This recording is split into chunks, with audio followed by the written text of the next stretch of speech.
right? That's correct. where we basically were at the last time. And it's going to So, continue. so basically, what happened was, yes, we're going to continue that. But what happened was, the wife was telling his Mohsen, hey, we don't have any money, all that.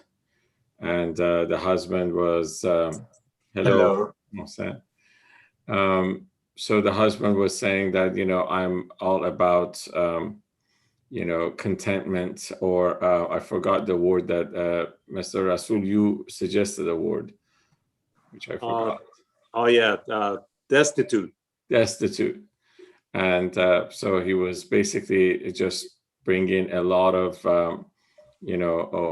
wording from that perspective that, well, since everybody's here, we just have to tell them what we decided. We decided that during Ramadan, we are not going to have the class, and we'll meet after the Ramadan. And that was for Mr. Mohsen and Sunny. I think this is Sunny here. So I guess there's no objection. Okay, very good. Yeah. So we talked about that, and if you remember, at the end, one of the things that the husband said was that, you keep on asking, or you keep on saying all these things, and this is not good. And if you keep on doing if you keep on saying what you have been saying, what I'm going to do is I'm going to divorce you. And of course, the wife then all of a sudden is not happy about the fact that husband is threatening that he's going to divorce her. We had a preliminary discussion last time about what did the wife resemble and what did the husband resemble. And I think what we landed on was that the wife was representing the ego, or the desires, the earthly desires, and the husband was coming from the soul, and it was that relationship between the two. So, like I said, it's our preliminary finding at the moment. We're going to continue on talking through this story, and you may look at it differently. Like I said, it's a may, it's not a will. You may look at this story differently once we're done with it, and it would be after Ramadan that we're going to discuss everything. This is a long story, by the way. So I think we this is where we broke. So the wife takes notice of her husband and seeks forgiveness for her words. So the husband has gotten pretty upset, and he's now telling the wife that, hey, I'm not going to put up with what you're saying. This argument is something that I'm not going to sign up for. And here you go. And when his wife saw him wild as a bear, she started crying. Tears are women's snare. Now, this is something that, he has said that. You have to understand that this is an all-male class at the moment, so our female participants are not here. So you guys are getting off easy. In a Farsi class, this was definitely not welcomed by our female participants. I guess since there is no female here, we have to admit that they are not as. I'm assuming Anna is not listening. Is Anna there, or? Yeah, she is there. Men are more tolerant of reality. Okay. But they are not sometimes. So one of the things that I brought up, I remember, so I'll just, also discuss it here with you guys, is that the gender is something that we, in our daily lives, we weigh heavily on. And one of the things that Rumi is trying to teach us, and I think we touched on this subject earlier. Somebody correct me if I haven't. I'm sure either in the Farsi class we've talked about it, or we've talked about it here as well. That we are all a soul, and the gender is something that is just attached to it. It's not anything that would, it's not carrying it. This is the thing. I mean, we feel that because, for instance, I'm Mohsen, and at the moment I'm a male, I'm going to experience everything else beyond this life as a male. And this is something that Rumi has tried to, warn us, that this gender is something that you are experiencing. This is an experience. It will be here and then it won't be around. And it is a liberating concept if you look at it, not necessarily a limiting concept, because what it's going to tell you is that you are expanding yourself in all dimensions. The fact of the matter is that our expansion is, multidimensional, and one of them is probably just as clear as this, that we could experience a female experience once, and another one would be a male experience, and that's the way it is.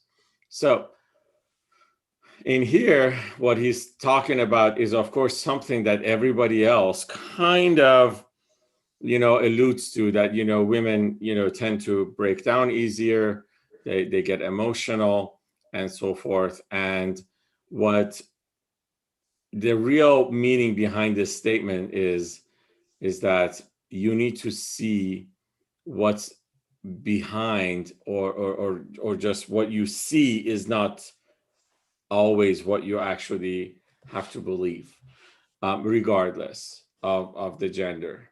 But at the same time, his common experience says that, yeah, tears are women's snare.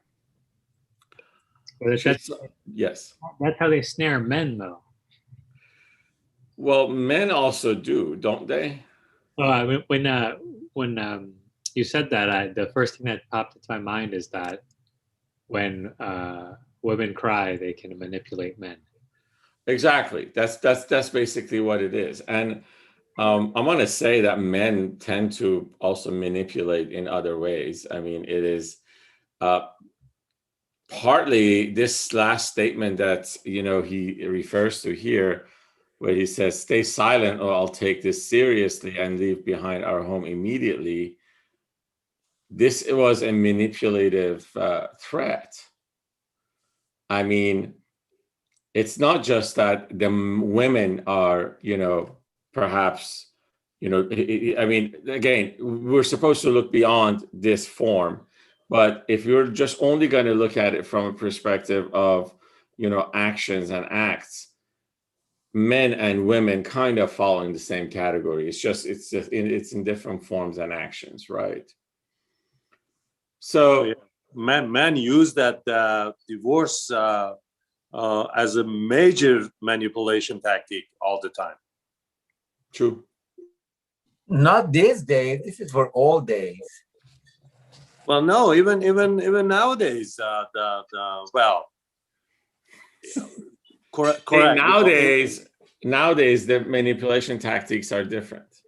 Yeah. It used to be that, for instance, it all depends how the dependencies between and again, I invite you to look at this from a different, go beyond gender and go beyond this. It is how humans manipulate each other. So probably, I don't know, 500 years ago, if your sword was the strongest sword, perhaps you were an appealing, alpha male. But these days, you're not carrying a sword, you wear a watch, and all of a sudden that watch resembles what it's supposed to resemble, or perhaps, does the manipulative job. Does that make sense? I mean, at the end of the day, we're supposed to look beyond what we see.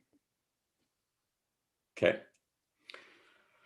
So she sobbed, I'd never guess what you might do. I'd hope for something different from you.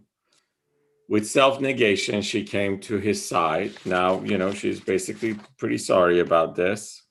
So in this case, the self-negation that he's talking about here, he's talking about the fact that she let go of her ego and just basically decided that, come and talk without the ego present. So with self-negation, she came to his side. I'm more your dust than your beloved bride. So I'm more your dust. He's trying very hard to translate a slang in Farsi, which is like, خاک زیر پا. there you go. So I'm the dust that you walk on, or something like that. So he's really trying hard to actually do a verbatim translation of that. And so she goes on and to say, I'm yours in soul and body, totally. You now possess the power to order me. If I lost patience with being poor, it was on your account. My pain is not the cause. So he says, this on your account, it's not the right, I don't think it does the justice of translation. So what she's saying is that I lost patience because I was worried about you. I want you to be rich. I want you to be, well taken care of, not my own pain. You are my medicine for every ache. I don't want you in need. It's for your sake. It's not about my own wants that I care. I scream and moan for your sake. This I swear.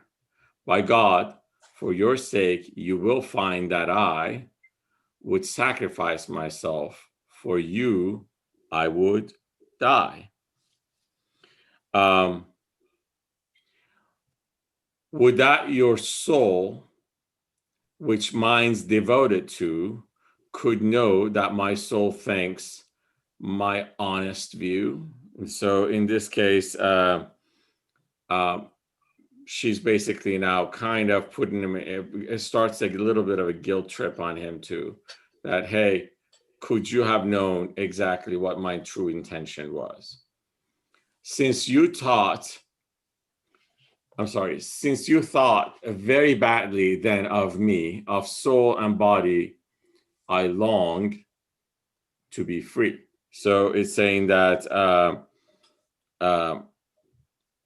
basically he's saying that I'm basically, I never intended for you to think this way about me, and I'm in total devotion to you. And gold and silver I would throw away for you to not react like this today. You occupy my heart and soul throughout. For this small slip of mine, would you walk out? So basically she's saying that this was just a slip of the tongue, although, it went on for the entire night. And would you walk out because of this? You have the power to just walk away, although my soul pleads that you'll choose to stay. Remember me, your idol from before, the one you used to worship and adore. I've let my heart now to agree with you. If you say cooked, I'll say all the way through. So it's saying that basically, in this case, all the way through is not what the Farsi part says. So she says, if you say that I want you to be cooked, I'm going to burn myself. Basically, I will go even further than just being cooked. For I'm your spinach, one small dish you eat. You are worth it, whether with sour sauce or sweet. I mean, you can only imagine that all, you know, all the female participants in the class they were angry by now, because nobody talks like that these days. Well, also what's missing from this whole conversation is the actual visual of how she's actually saying all these things. Oh, you have to just imagine it yours. I mean, You just have to imagine it. Yeah. So how do you say nazukereshme? That's how she's communicating. Yeah. So I blasphemed then, but now I understand. With all my heart, I follow your command. So blasphemed is the word of, saying that I was possessed by Satan, or I was basically deceived. And now, with all my heart, I follow your command. I didn't recognize your royal traits. Now she's talking about, remember, she was saying that, I mean, she was telling him some real serious stuff about how poor she is. If I remember correctly, there was a word that she said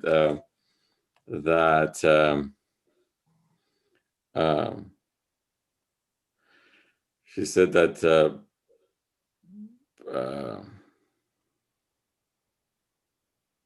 she said that you fight with dogs over a bone. I mean, that was one of the things that she said. That was some serious words. Yeah. I didn't recognize your royal trait. I interpreted, but a good wife waits. Okay. I've fashioned now a torch from your compassion, repenting. I've abandoned opposition. I've placed before you both a sword and shroud to chop my head off. Shroud to chop my head off, which has been too proud. So shroud is basically what the cloth that wrap a dead body into as a part of a Muslim burial. So the sword and shroud being put in front of you is an example that when you are completely devoted to someone, you're like, okay, here's the sword, here's the shroud, do what you need. I'm ready to take anything that you say or you want to do. You speak of separations, agonies. Do what you wish to do, but not that, please. So now you're saying that, hey, don't leave me. Whatever you do, don't leave me. Your spirit pleads within you now for me. It intercedes like this perpetually. Your loving nature pleads my case within. Relying on it, my heart sought out sin. Stop feeling angry now. Be merciful, sweeter than honey by the bucketful.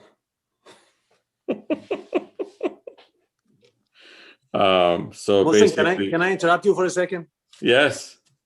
So if we establish that we're talking about one of these characters being the soul and the other one trying to fight it, how is this square that she's really fighting to stay instead of separating and getting free? Okay. So we last time we said one of them is a soul and the other one is the ego, right? Right. And then today I said that we may change stuff. Well, I just changed. Hold on 1 second. Yeah. So the part that you want to also take into account, and I'm just going to give you guys clues about this, is the progression of the soul as it actually changes, and perhaps elevates into the next stage and the next stage and the next stage. Now, we talked about this, or for instance, last time I remember you said that, this is going to elevate from being a nafse lab vomit all the way up to being in, you know, the one مطمئن. mutma'inna, or the one that is this, you know, the one that trusts and surrenders. Yeah. So I think, you know, we've got to look at this from all of these angles. So you have to give yourself a little bit of time, because the story doesn't end here. It progresses, and then I think we're going to notice the transition. Okay. So yeah, give it a little bit of time. So he says, stop feeling angry now, be merciful, sweeter than honey by the bucketful. She spoke thus kindly and with some success, and she would pause to shed tears in distress. Now, you know, again, he's describing the whole situation. Her tears and sobbing soon became excessive, though she already was for him impressive. So in this case, meaning that guys are, while they act so tough, they're pretty dumb. They immediately get fooled. Mm-hmm. So that's what Rumi is saying here, because though she already was for him impressive, in this case, he was impressed with the way she was now all of a sudden changing the dialogue. That pain produced a lightning bolt which lit a spark inside his heart and made it split. That pretty face which turns you to her slave, when she asks, surveil, how must you behave? Now, he's given us a reality check, okay, for now. So he's saying that at some point you definitely were in love.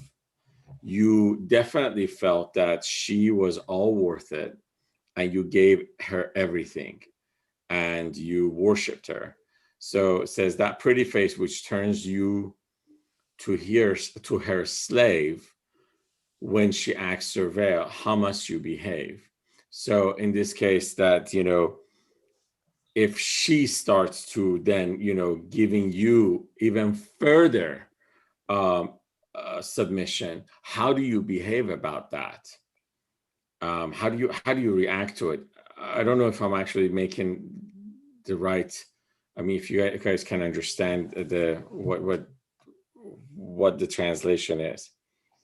So he's again, think about Rumi at the time that he was saying this poem. Men considered women to be submissive to them. However, he's saying that as you believe that this is the case, however, when she comes and insists further on her submission, how do you behave about that? What do you do then? How can you return that kindness? That one whose arrogance astonished you, and he's saying that you both loved the fact that she was submissive, and at the same time, her arrogance was something that you worried about it. Every time that she got mad, you went crazy. That whose arrogance astonished you now cries in front of you. What can you do? So he's trying to say that there is a duality in this, in the behavior of this woman. Now let's look at ourselves and soul's communication with either our ego or our heart. How does it work? How is there a duality between the two of them? How is it that, you know, I'm just going to give you guys options here. How is it that a heart can be submissive or can be basically go against, you know, the desires of the soul? Or how does an ego become submissive or goes you know, wild against the you know, the asks of a soul? Think about that, because he's trying to bring that duality into this story. That one whose proud rebuffs made your heart bleed. So that's true. I mean, women sometimes they give you attitude, and when one whose proud rebuffs made your heart bleed can do more damage now she comes in need. When she comes in need to you, then all of a sudden, before your heart was bleeding, now your heart is completely destroyed. We've all been trapped once in her tyranny. Now she's begging. What are we to plea? Okay. So now, so these 4 lines, as Rumi is putting it for us, is the 4 lines of some, the reality of a relationship between a man and a woman. In other words, he's reminding us that we can never understand women, that women are complicated, but at the same time, our expectations can in a heartbeat change about how they act or how they behave. Now, remember, it's a character, which is part, it's representing an element within us.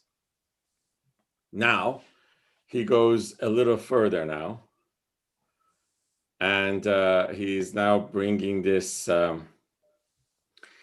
it's beautiful for men. God gave it shape. So how can men know where they can escape? So this is an ayah, ayah 14 of Surah Al Imran. Let me just bring up the Quran, and then that way we can, it's called, it says Zayyinu lin-nas, or, we basically made them beautiful for men or something like that. So Al Imran 14.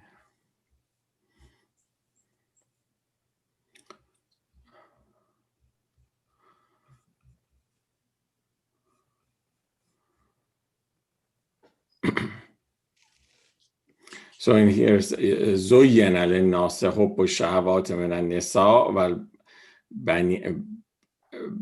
وَالْبَنِينَ وَالْقَنَاطِيرِ وَالْمُقَنْطَرَةِ مِنَ الذَّهَبِ وَالْفِضَّةِ وَالْخَيْلِ الْمُسَوَّمَةِ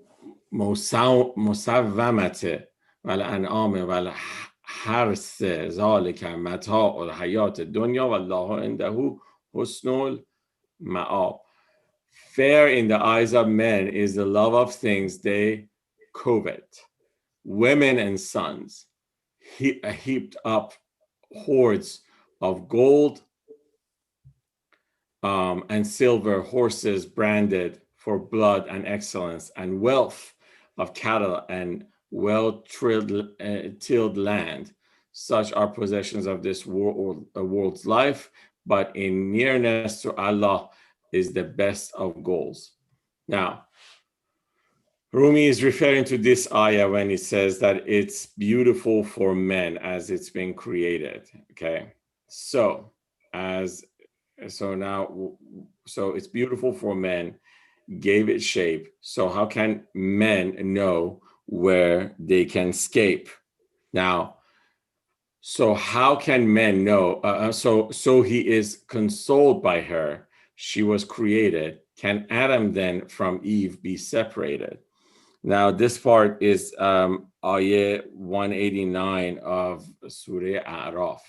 Let's get that one too real quick.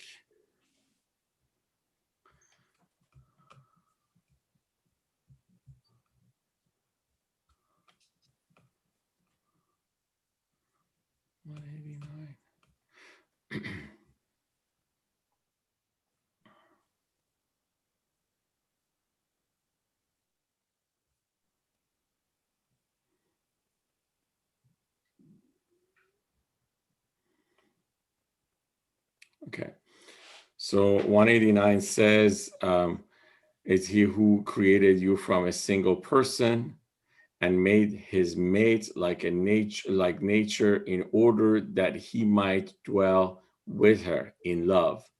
When they are united, she bears a light burden and carries it about unnoticed. When she grows heavy, they both pray to Allah, their Lord, saying, "If thou givest us a goodly child, we vow we shall ever be grateful." So he's referring to these two ayahs. So he consoles her, consoled by her. She was created. Can Adam then from Eve be separated? A Hamza and Rustam in bravery, his wife still keeps him bound in slavery. So he's saying that no matter what gets created, whether it's a Hamza, who was a prophet's uncle, and he was extremely brave during his time, or Rustam, who is an epic character in the Ferdowsi's book of Shahnameh, and he's also very brave. He says, no matter who they are, to their wives, they are slaves, because their wives can still get to them. His wife still keeps him bound in slavery. Although his words could make the whole world sway, "Please, redhead, speak to me," he still would say. Now, Kallamini ya Homeira Kallami. We talked about this before. So apparently Ayesha's name was Homeira, another name for Ayesha, and she was a redhead. So apparently Prophet always, would come to her and say, or this was one of the words that he would speak to Ayesha, saying that, "Hey, please speak to me."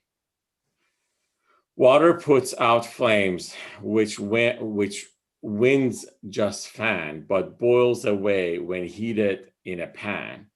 If a pan should separate the two, it will evaporate in front of you. So now he's talking about, water can, put out a fire, but fire can also boil water. But when a pan is separating the two of them from each other, it can allow the water to be evaporated. So it actually brings so once we put the right hollow between the two elements, then we can use water for a different purpose. Now the water is not turning off the flame anymore. It gets heated by the flame and it evaporates. Do you get that? Mm-hmm. So he's saying about, how creation is actually purposely done in certain ways, because certain elements in us needs to be checked, and part of it to be checked is by your companion. Okay. Mohsen? Yes. Another view that essentially conveys the same is that men, like water, can put out the fire and essentially establish superiority to the woman. But when something gets in the way, that effect goes away, and what gets in the way is the love. Exactly. So when love is there, that fire and water turn into the passion that eventually creates, which that creation is, of course, a child. Right. Yeah. Thank you for that. So if a pan should separate the two, it will evaporate in front of you. Though outwardly above her you may tower, you want her, so within she has the power. This loves the special human quality. Beasts lack it. That's their inferiority. So Rumi basically in these lines, although he is talking about a woman in his story who has been extremely outspoken to his men, that to a point whereas, they have apparently loudly had an exchange. It went on all night, all that stuff. Now he's kind of starting to tell us how he really views women, which is something that everyone kind of, at times they question that whether Rumi even, has a favorable outlook towards women, and these are some of the most outspoken he's been about women and how he views them and how he views their qualities, as well as what we're about to read, which is absolutely stunning. So let's get there right now, and you guys will also understand that too. An explanation of saying women prevail over intelligent men, while ignorant men prevail over them. Now, he's saying that if a man is ignorant, it tries to, control a woman. Okay. But if a man is intelligent, it allows to be controlled by the woman. So how is that derogatory towards women? That's no, it's essentially not derogatory at all. No, but in the past, there have been statements that Rumi has made, which are, sometimes misinterpreted. Yeah. And the story itself also, remember, the story is talking about a woman complaining. And he also, beginning of the story, says that women use tears as a tool. So he has said stuff. So yeah, trust me on. Yeah, in the Farsi class, you should join once in a while, Rasul. It's one of those, that we have some folks who are very outspoken about some of these things. It's interesting. Yeah. So the prophet once said, "Women all control intelligent men, those who have a soul." So, but stupid men rule women, for they're crude and hold a simple, bullish attitude. Simple as that, exactly as what the title says. They lack all tenderness. Now, these are stupid men. They lack all tenderness and can't be kind. Their animal soul still controls their mind. So remember, now he's referring to animal soul. Remember, the soul, majority of humans have an animal soul, because we think through the day for our needs. What is it that we need right now, and how do we take care of our needs? So that's the animal soul. Tenderness is a human quality. So while lust and rage show animality. So he's saying that if you saw somebody who is showing tenderness and kindness and love, you can, at least, make a initial judgment that they have elevated from their animal soul. But if somebody is still, showing rage and controlling and, bullish attitudes, that's animal qualities. A ray from God is that one whom you love, creative, uncreated, from above. So this, I don't think if he understood what this line is. I'm just going to highlight it here, but he didn't understand it. So what he's talking about in this line is talking about woman. It's talking about a female creation. He says, a woman is a ray from God, that one whom you love. So he's talking to us, as a matter of fact. He says that a woman is basically a ray from God, and is not, and in this case, it should be not the one whom you love. It should be this. There should be a not in here, not this. So a woman is a ray from God, not the one that you love. And a woman is creative. It has the ability to create. Okay. And it says that she is not the created. She is the creator, basically. This should have been creator, not creative. Did that make sense? No, you need to do that a little bit. Okay. So also like that created, uncreated is like, does that point to any of like philosophical, like the Quran being created or uncreated? Is that totally a different thing? What does it say in the Quran? No, there's like people would argue about whether the Quran is created or uncreated. Oh, Is I see. that I totally see. a different thing, or is that Okay, no, it's not referring. This is about woman. This is about women, got it? basically. So right in front of this, I would say a woman is a ray from God. She is not one whom you love.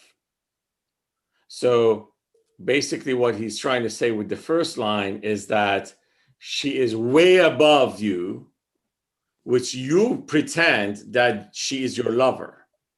But she's way above you because she is a ray from God. So in Farsi it says پرتو حق است آن معشوق نیست. So she is a ray from God. She is not your lover. Okay? And then the second line, it says she is the creator. Okay? And she is not created. She is the creator. Got it? So in other words, this gender of a woman has been a metaphor for something bigger. So is that the conclusion? Using that as the creator. Because believe it or not, men are not capable of creation. We are a vehicle of creation. But is he talking about the sex of the woman or just the spirit of love? I think concentration is the love.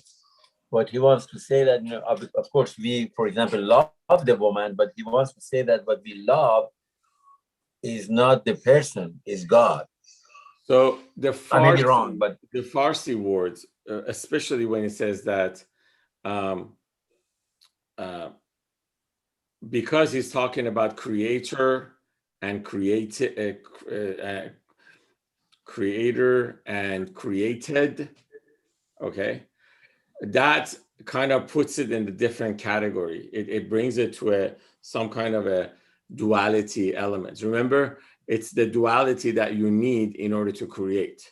It's the number two is the duality. From duality, number three starts, and number three is the creation. So you need a man and a woman in order to get a child. Okay.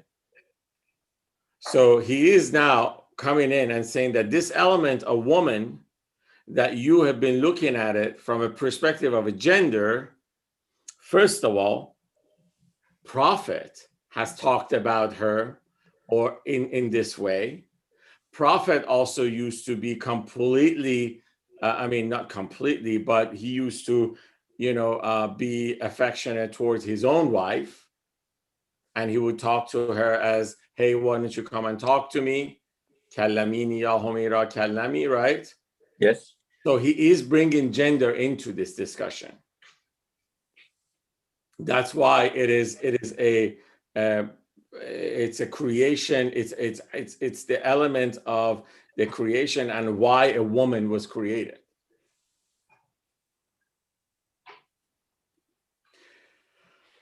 Think about it this way.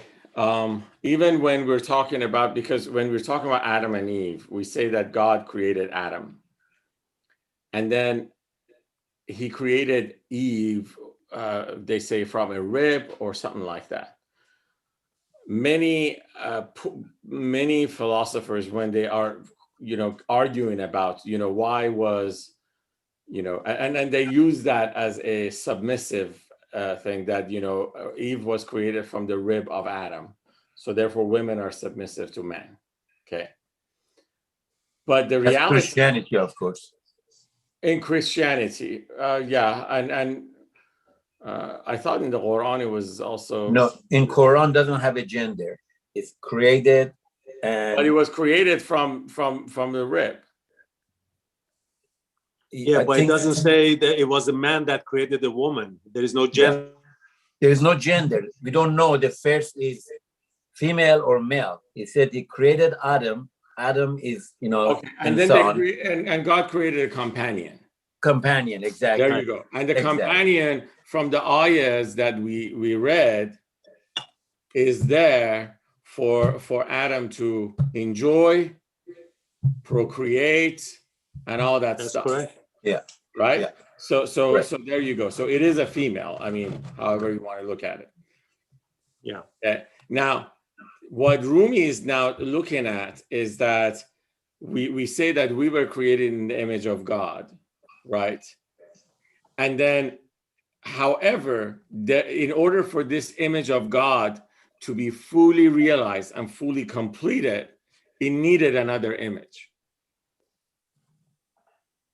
Or else by itself, it wouldn't be able to do all the godly-like actions. I mean, if it was only one of them, let's just say one of them, for sake of argument. But in this case, let's just say Adam was created and nothing else. Then it was only Adam and nothing else.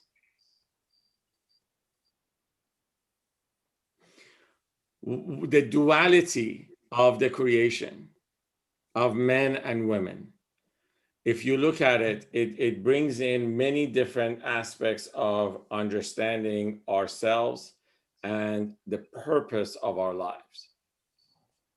We find more every time, let's put it this way, every time a man and a woman collaborate or not, they find out more about themselves, the goodness or the lack of goodness within themselves. So it's like a yin and a yang. And it's needed. It has to be there, or else it doesn't work.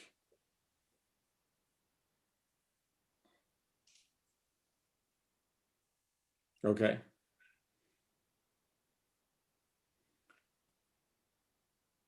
Well said. Yes. All right. So the last line, again, it's talking about that. It's talking about ray from God. Is that one? So a woman is a ray from God. It is not the whom you love. Mm-hmm. It is not your. It basically, he's trying to give. So he's trying to also teach others that it's not a property.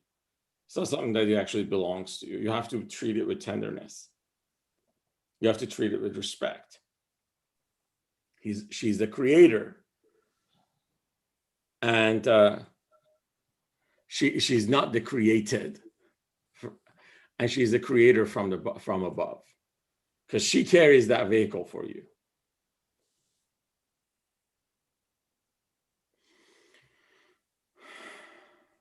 All right. So now, after this, we go to, it says, the man submits to his wife's request that he should seek a livelihood regarding her opposition as a sin from God. To those who have the knowledge to discern what spins you around, the things that makes you turn. So this next line is an interesting line, and it's coming from it's a translation of a poem from Masnavi, which says that there is things that makes you turn. Somebody's spinning it. You see the turn, you don't see the one who's spinning. Okay. So if another, there's two lines that Rumi uses. One in here is like the guy who is spinning, you don't see him, but you see the spin. Somewhere else it says that if you see something moving, you see the movement, but you don't see the one who's actually moving it. So he's trying to come back and give us a lesson about the fact that behind every action or every movement that we see, there is somebody who's actually doing it, and that's, he's referring to God in that sense. Let's see how it goes. So the things his wife said made the man feel shame, like dying officers who don't want blame. Now, in this case, dying officers is, he's saying that if when a dying officer is about to die, they know that they were killed in the line of duty. They don't want any explanation. That's what it means, not that they're ashamed of it. I have become my lover's foe, he said. How did I kick my own soul in the head? So now the guy, after what he sees from her, is all of a sudden, he's feeling a little shaken by it. I have become my lover's foe, he said. How did I kick my own soul in the head? Our sight is veiled whenever fate decrees. Our mind can't tell our elbows from our knees. So now he's now telling about all the limitations that we have. Our sight is limited, and our mind can't tell our elbow from our knees, because both elbow, gets, has, 90-degree movement, and also our knees have 90-degree movement. It's saying that if, we were blind, our mind would interpret them the same thing. But once it's past, our mind then starts to mourn. It rips our shirt now that the veil has been torn. So it's like, if I then start seeing the truth, then all of a sudden we start tearing our own shirt, as far as, why did I think this way, or why did I do this way? He said, I feel ashamed, my darling wife. I've strayed, but now I seek a righteous life. Now, all of a sudden, he's apologizing to his wife. And he's saying that, I have been, I've been bad, or I've been, unrighteous, and now I am righteous. I've sinned against you. Please act mercifully. Please don't uproot my heart immediately. Now, think about it. He threatened that he was going to abandon her, right? Now he's begging her not to leave her and not to uproot his heart. So think about these, dualities that, Rumi is bringing for us. One was going to abandon the other, and this one is now worried about himself, saying that you could uproot my heart. If an she never threatened to do anything. She just kept begging and asking. That's how weak we are, man. That's how weak we are. So he read a lot more into her begging than actually she wanted. No?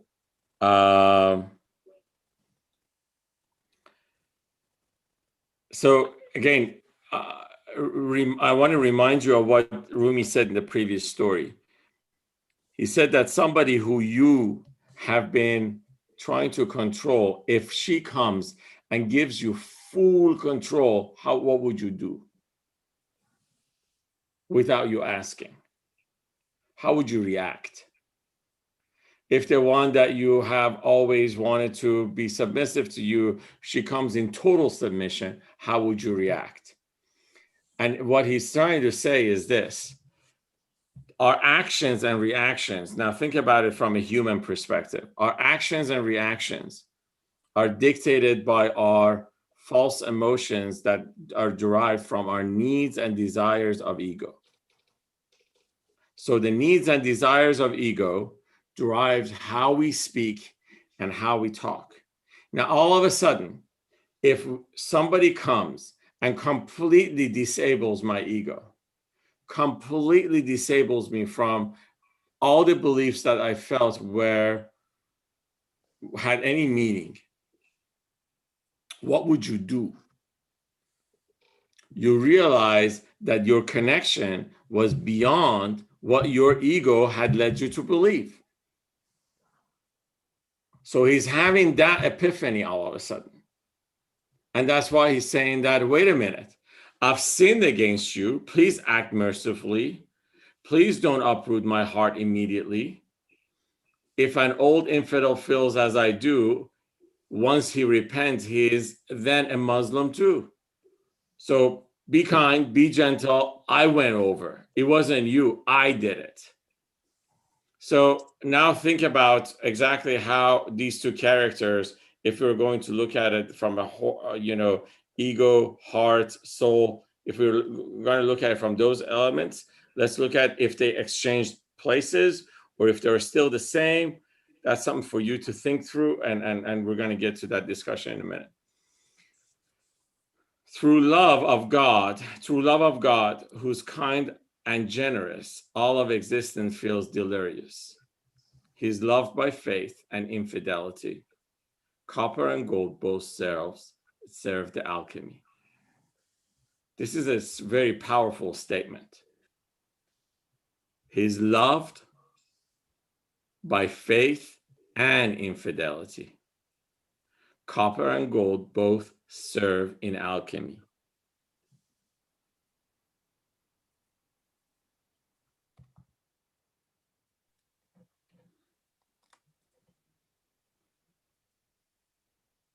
Are you guys thinking through this? Please tell me that you do. Yeah, I'm trying to digest. So it says, through love of God, who's kind and generous, all of existence feel delirious. And this delirious basically is not the right translation. Basically, what he's saying is that no matter who is in existence, they all love him. They all love him, whether they are in existence or they belong to the non-existence. He is loved by faith and infidelity. Now he expands that further for us. Again, for us, because we're thinking through our mind, he's loved by faith and infidelity. We only think that the faithful is what God loves. And we're wrong about that. And we think it's only the faithful who love God. And we're still wrong about that. Because Rumi tells us that even the infidel that we think that they are infidels, they are also in love with God. And then he gives us an example that for alchemy, you need both copper and gold in order for alchemy to happen. I don't know exactly what the process is, but apparently what you do to the copper, you need an essence of gold in it so that it actually transforms the copper into gold. Well, not to be nitpicky, but he took poetic liberty because in the Farsi is actually copper and silver. Exactly. Mesonogre. You're right. Actually, you're absolutely right. This is also wrong. You should say not gold. You should have said silver. Copper and silver both serves the alchemy. Right. So I have to send him this email. I've written an email and, I've kind of gave him some pointers here and there. But all right. So then now Rumi is taking a pause here. He's going to take us to another story about Pharaoh and Moses. So generally, we believe that Pharaoh is the bad guy and Moses is the good guy. So now he's like an explanation of why Moses and Pharaoh were both compelled by God's decree, like poison and antidote, darkness and light, and the Pharaoh's prayers in solitude to God that he would not shatter his reputation. So Rumi is going to claim right now, and he's claiming that Pharaoh even prayed to God that, hey, do not shatter my reputation because I'm the one who's calling myself God. I've told everyone that I am God. Moses and Pharaoh both served God this way. Moses seemed guided, Pharaoh led astray. He's saying that they both, however, served God. Moses would weep for God when it was light. Pharaoh would do that in the dark at night. What is this halter on my neck? He'd pray. Halter in this case is like a chain. And Pharaoh he would be asking this question. What is this halter on my neck? He'd pray. Without it, I am I. How could I say? And he's saying that he's like, if this was something that I could take off, I would be free from this I. But because this halter is on me, I can't be who I want to be. While you have emulated Moses like a spark, by that same power you'd made me this servant dark. So he's saying that now Moses believes that, Rumi believes that he's saying that you have put Moses servant of light, and you have put me in this position that I am basically only able to worship when it's dark. Mohsen, Yes. is this complaint from Pharaoh? It's from Pharaoh. Pharaoh, the essence of Jabru Ikhtiyar, that I do what I do because you made me? Yes. Wait. Oh, wait. Okay. That answer, hold it. Just for a second, hold it. And by the way, he's not complaining, Rasul. He's telling the God what he sees as a fact. Oh, Okay. He's not putting somebody ahead of the other. He said, you did mine that way and you did his that way. So help me. Okay. So he says, so while you've illuminated Moses like a spark, by that same power you have made this servant dark. You have lit just like the moon, his radiant face. My moon-like soul you have turned black with disgrace. Hold on. My stars dependent on this moon for light. Now it's eclipsed. How can I still shine bright? Saying, I'm the Lord, slaves start drum rolls. But it's for the eclipse men beat their bowels. So what he's saying is that so he's saying that, the only people who can actually who listen to me are the ones who actually have decided that the darkness is going to be their Lord. And now that's what they're saying that my stars depended on this moon for light. Now, okay, so they all raise such a clamor for one aim, so that this moon may thus be put to shame. Now, in this case, what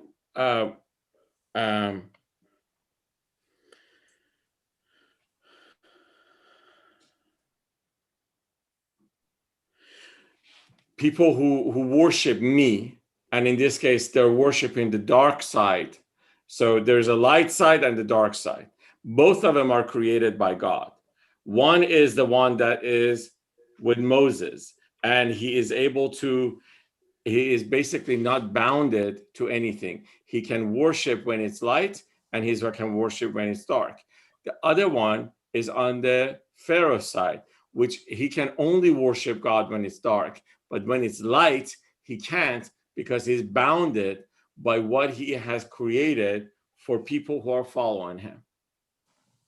And these people who are following him are the ones who basically, once they see him, they are all clapping in joy. And of course, to him, he knows that there is another side to it. And in the dark, he actually goes and prays for that. Although I'm Pharaoh, I'm a desperate soul. Each calls me highest Lord, then beats his bowl. So what he's saying is that, how people use bowls to make a sound, and saying that every time somebody calls me their Lord, they're basically loudly creating this, this whole illusion that, I am the Lord, but I know I'm not. We're fellow servants, but your axe still chops the branches that it chooses in his copse. So he's saying that basically,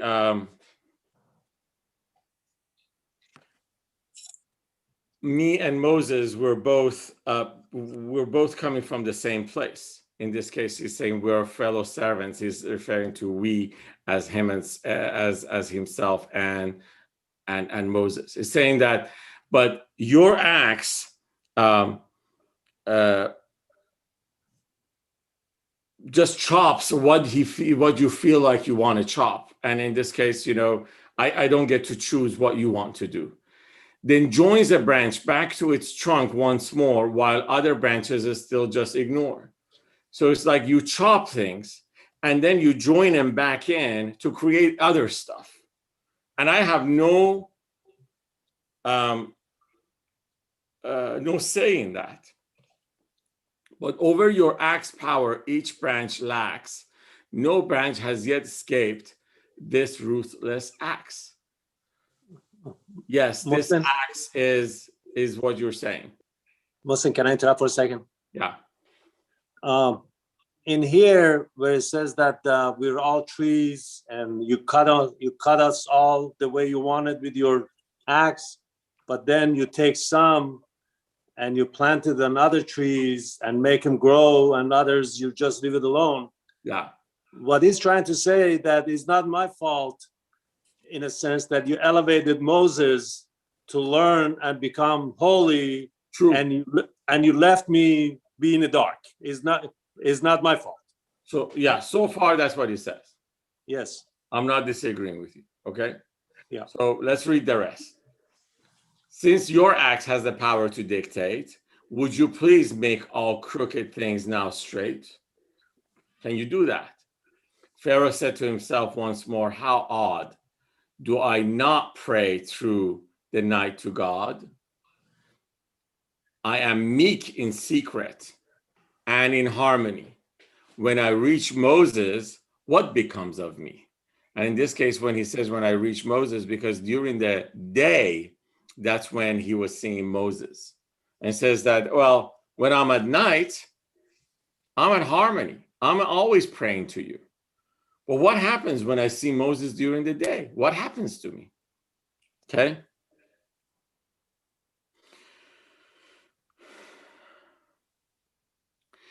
The guilt of false gold has 10 coats but turns. So he says that during the day, my gold heart turns, gets a coat, which I can never shine. Pitch black when it's brought near flame and burns. Okay. My body follows him, my heart as well. One moment I'm kernel, then the shell. So it says,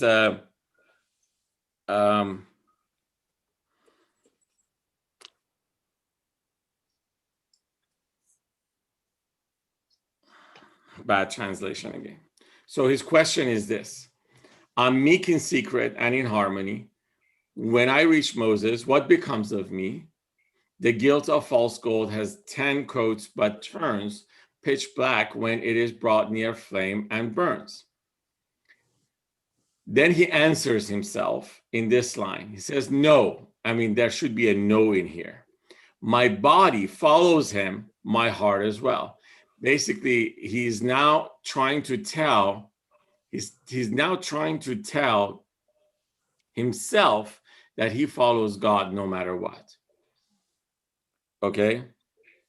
So one moment I'm the kernel and then the shell. So one moment I am what is the right essence, and one moment I am the shell that protects that essence. He tells me, be filled, and I turn green. Be ugly, I turn paler, and then you see. So he's saying that when he tells me to be green, then I become that. If he tells me to be pale, then I become that. A moon that's bright then black, deprived of light. This is the way God works. Am I not right?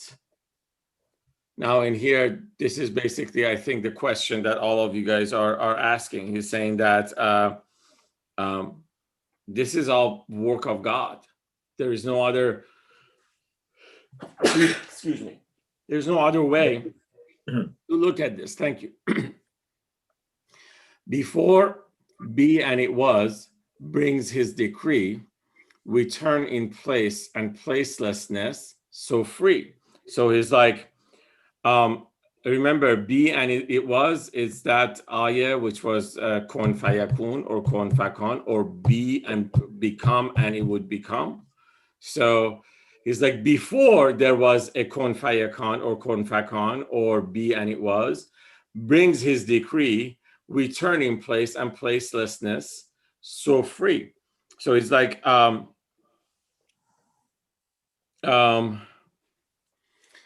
bad translation, sorry. So this before is like in front of, not past. Okay. So it says that in the presence of, in front of God, the God who says be and it becomes. Okay. We run in place and placelessness. So we are always in place and in placelessness, or in makan and la makan, and we run as he wants it. We just go as he desires. We run in place and placelessness, so free.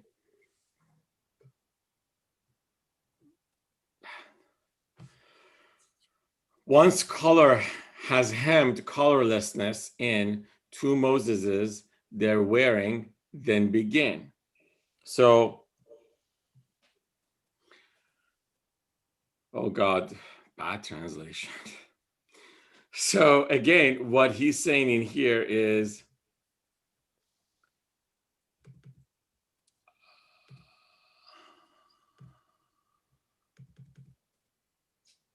so here's what the Farsi poem says. It says, when color and colorless go into a fight, okay, they don't go into a fight. Once colorless becomes Hostage of the Slave, color, slave. to the color. Thank you. Once the colorless becomes a slave to the color, one Moses then gets into a war with another Moses. Did you get that?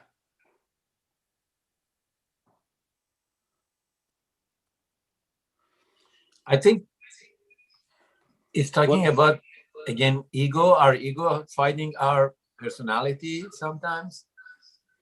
Okay, what's color and what's colorless? Color is us. I mean, is ruh, wujud. Right. To me, colorless is our ego. What is colorless? Ego. No. Our ego. No. Or remember, he was talking about the color of God is colorless. God is colorless. Now, within us, what is God? It is our soul. Within us, what is color? It is our ego. So once the color and the colorless get into a fight, the two Moseses, they start fighting each other as well. Now, the two Moseses, in this case, is a Pharaoh and a Moses. One has realized he's Moses. The other hasn't. The other can't let go. So he's kind of giving us an answer as far as why a Pharaoh is a Pharaoh, while Pharaoh is praying that this is how God wanted him to be. He's just giving us another angle into it. Mohsen? Yes. I'm sorry. I don't mean to be nitpicky. Maybe make changes anything, or maybe it doesn't. But the Farsi version that says Musei ba Musei that jang shod, that's a follower of Musa will fight with another follower of Musa. Exactly. Or a Moses-like person, or a potential of Moses Right. gets into a fight with another potential of Moses. Right. Okay. Right. So we are all, so that we all can be Moses. Yeah. We all have that potential. But what happens is one of us, this, is got its ego slaving the soul, and the other one has got this soul slaving the ego.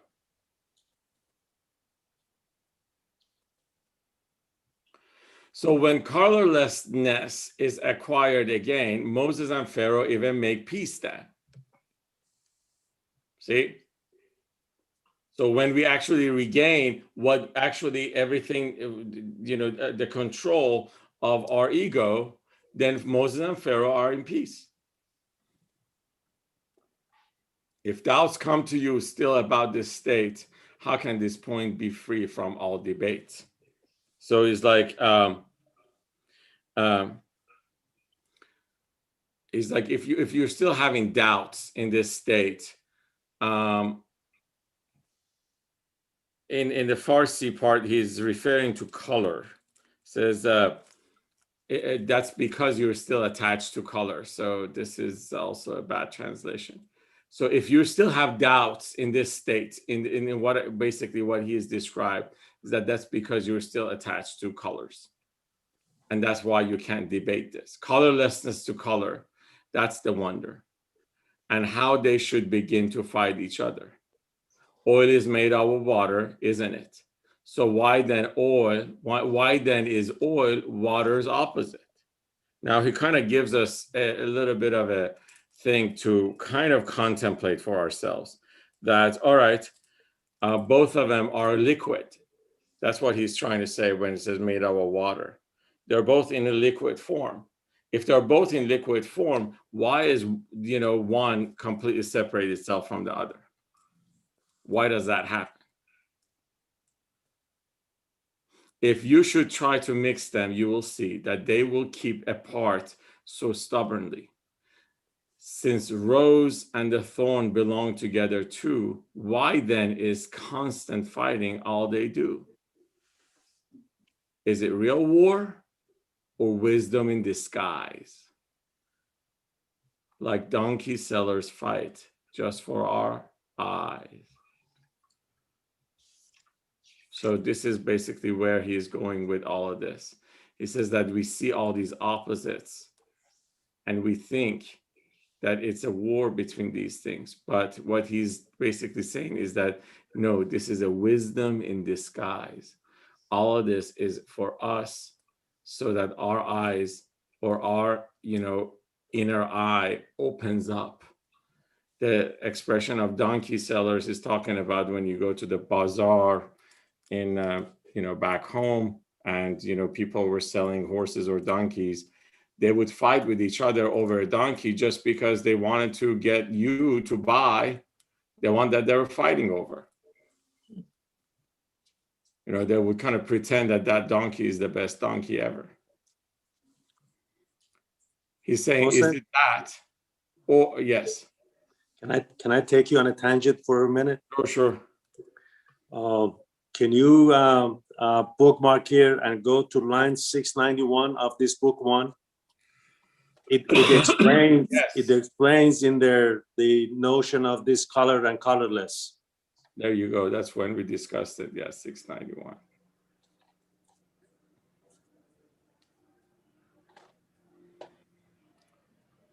So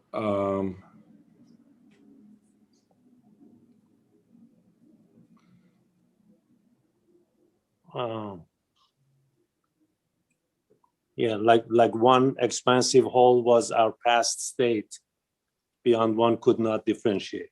exactly. But there was one line that was, he actually talked about color of God. Yeah. I mean, I could do a search in here, but it would be a long search. if this does what it's supposed to do.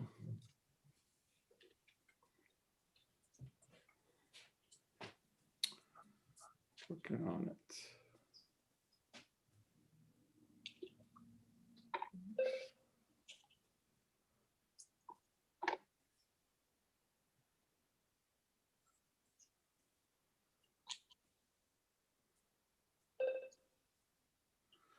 Okay, never mind. Sorry to take you on a tangent. No, it's okay. But yeah, there was a line about color and colorless. So, but it's all right. But yeah, this was the same thing. It actually insinuates the same thing. Yeah. So,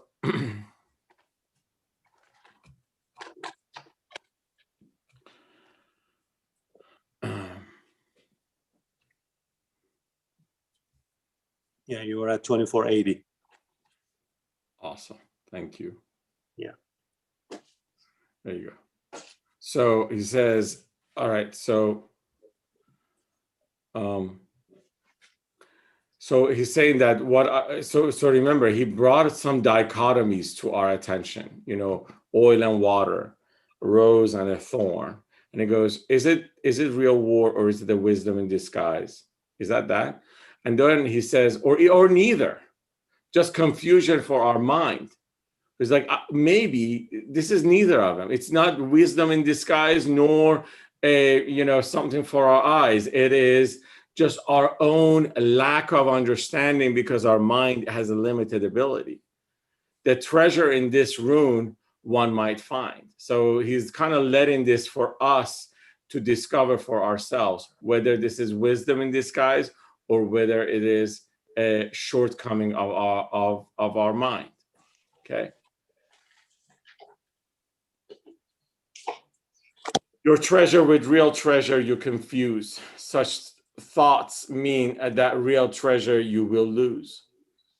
Such fancies are like populated land. Treasure is not found there. You understand? So he's telling us that if you're about to find this thing, you cannot do it in a populated land. You can't find treasure in a populated land. And within our body, our populated land is our mind.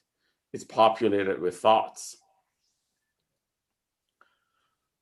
So treasures are not found there, you understand, in the populated land.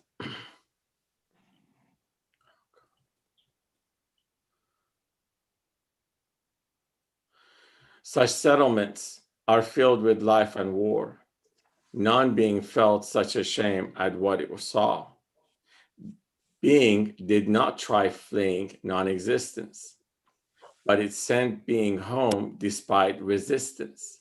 So in this case, being is the fact that is when you want to say that I am, okay, being is not try fleeing non-existence. When you want to actually prove your existence, that doesn't mean that you have to run away from non-existence, okay? But it sent being home despite resistance. I am fleeing non-existence, don't you claim. It runs away from you, but you have no shame. You got it? No, you didn't get it. Let me explain it again. So when I say that I exist, okay, that means that I'm running away from not existing. And it says, don't say that word, that I exist. Stay, clear your head, clear your mind, and allow the non-existence to come and capture you. Because that's the essence of existence, not what you think is the true existence. So in this case, he's saying that being did not try fleeing. Being means not to try fleeing non-existence, but it sent being home despite resistance. I am fleeing. So you tell somebody I'm fleeing non-existence, don't you claim? He says, don't say that. It runs away from you. Non-existence runs away from you, but you have no shame. And that's not the right translation as well. He says, you have to stay where you are, so that the non-existence come and captures you. It calls you to itself outwardly, so the non-existence keeps calling you. Inna lillahi wa inna ilayhi raji'un. We are kept, God is constantly calling us to himself. But it drives you off with cudgels inwardly. So he actually comes and because he realizes that you're not ready, you're still attached to the colors, you're still attached to your thoughts. Therefore, it kind of pushes you away. Like changing footprints so you can't be tracked. Pharaoh's distance in Moses, in fact. So he's saying that changing footprint is what he's translating here, but the true example of it is in the past when when people wanted to go and do reconnaissance on an enemy, they would switch the direction of the horse's shoe. Yeah. So they would put the horse's shoe in a reverse order, so that as the horse was, going forward, people would think that the horse is going the opposite direction. So they wouldn't know that the horses are going that direction. So it says that all of this is the changing footprint. It's because none of this is supposed to be tracked by the mind. You're supposed to open up your heart so that your heart can actually get the right message. He's a genius, is this Maulana. He is. He seriously is. And Yeah. the stuff that he says, you're right. Amazing. Okay. I'll stop here. And any questions? We read a lot today. We did. We are, so technically then I will, inshallah, see you, all of you, after Eid al-Fitr. Yep. Have a very, very delightful Ramadan. And inshallah, all of you will, remember me in your prayers, please. And, Everybody, all of us. All of us. inshallah, yeah. Yes. And that's that. I appreciate you, and I appreciate everything about you guys. Thank you so much for giving me this opportunity. I'll see you guys in a month. Thank you very much. Have See a you good tomorrow, evening, hopefully. everybody. See you for Thank